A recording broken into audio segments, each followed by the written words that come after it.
Hey gang, so without a doubt, fishtails are one of the most challenging things I've yet picked up when it comes to double stabs, which is ironic because I learned how to do them with poi years ago, and both from what I've been told and from what I have figured out playing around myself, poi fishtails are much, much harder. That said, you know, it has been a journey, but thankfully I have had people help me out.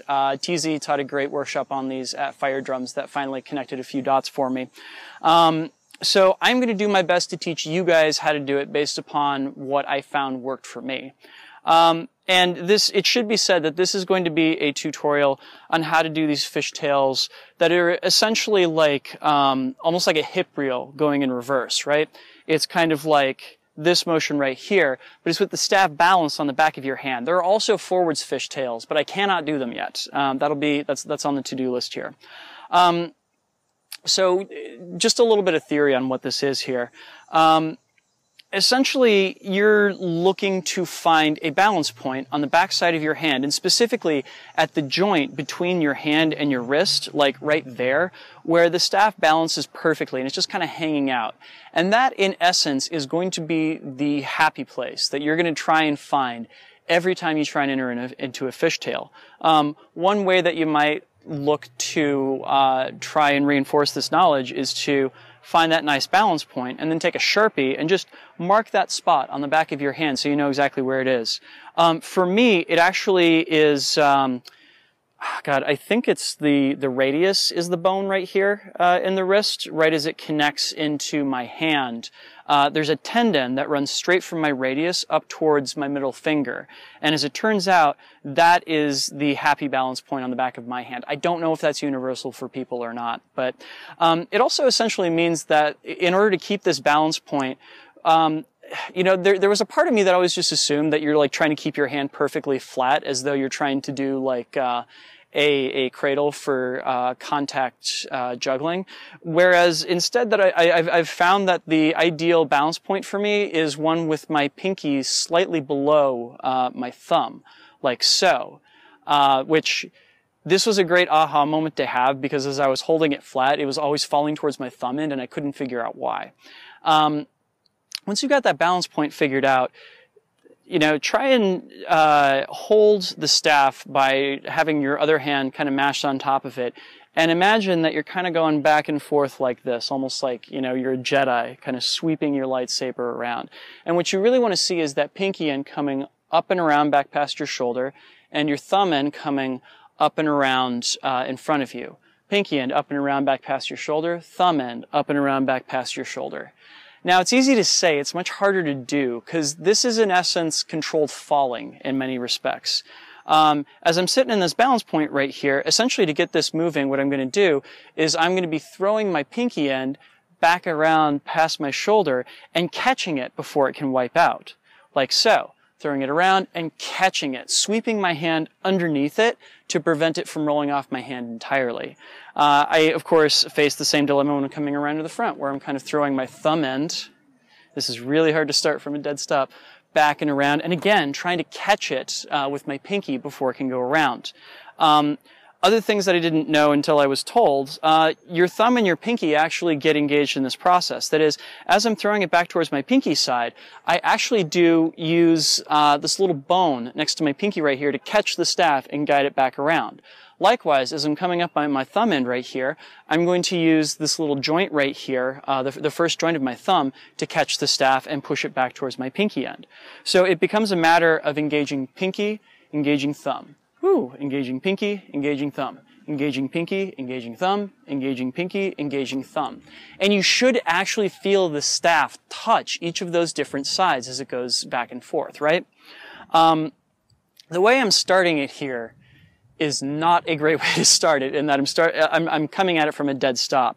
The reason this is not good is that you want to have a little bit of momentum on the staff as you're going into the fishtail in order to make sure that you're actually working with a little bit of energy rather than trying to start energy from nothing, which you can do it that way.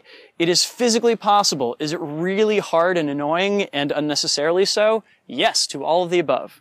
So the way you want to probably start it instead is you're going to grip the staff with your hand, and I'm doing this about a half a hand span past where the little center point of the staff is, the center of gravity. And what you're going to do is you're going to roll it over your hand and see if you can get that little line to wind up on that balance point that you found earlier, because you were so good about that and marked it with your Sharpie, right? And as that happens, it'll already be moving around in such a way that all you've got to do is reach around behind you and catch it as it's going around. So what that winds up looking like is something like that. And as you can see, it's much smoother than, say, starting from this dead stop and like, let's get moving. All right, and now we're getting up to speed here, right?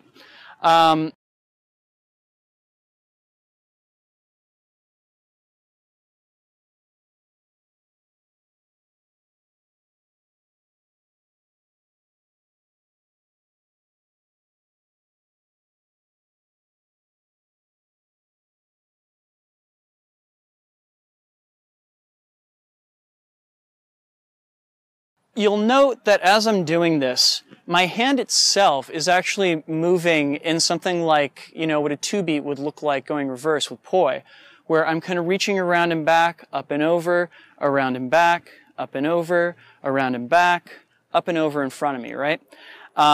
Your hand is totally, your hand and shoulder are totally engaged in this process all the way around.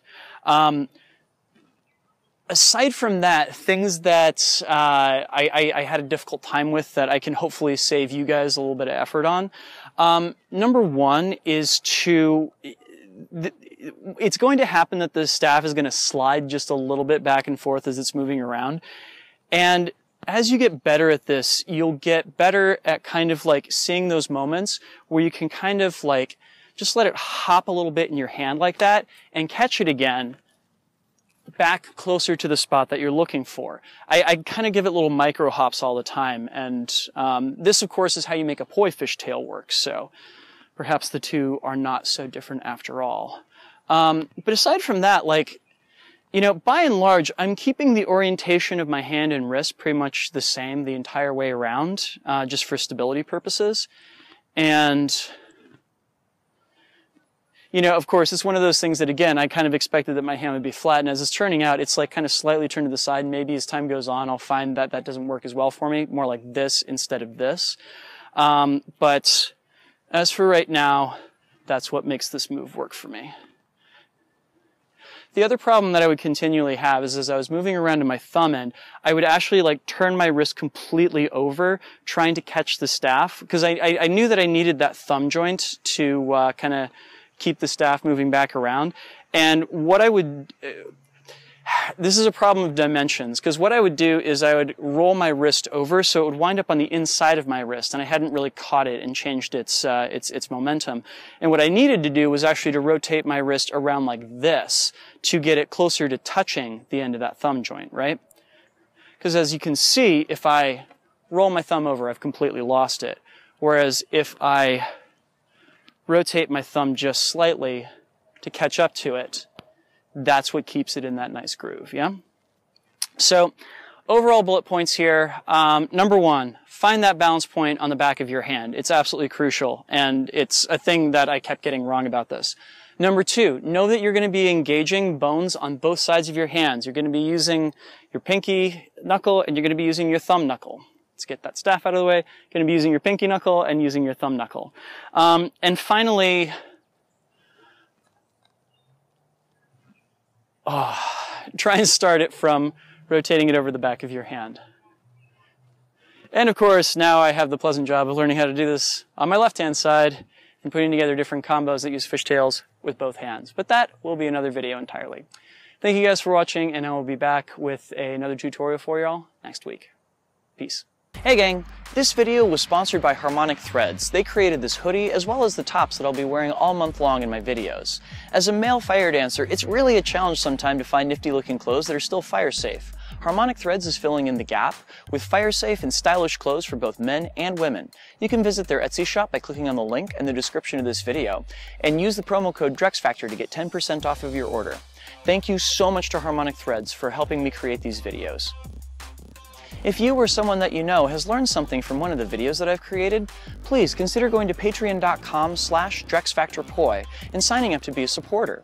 There you'll get access to a lot of behind-the-scenes content as well as some great rewards, plus which you'll be helping me create educational flow arts content for people the world over.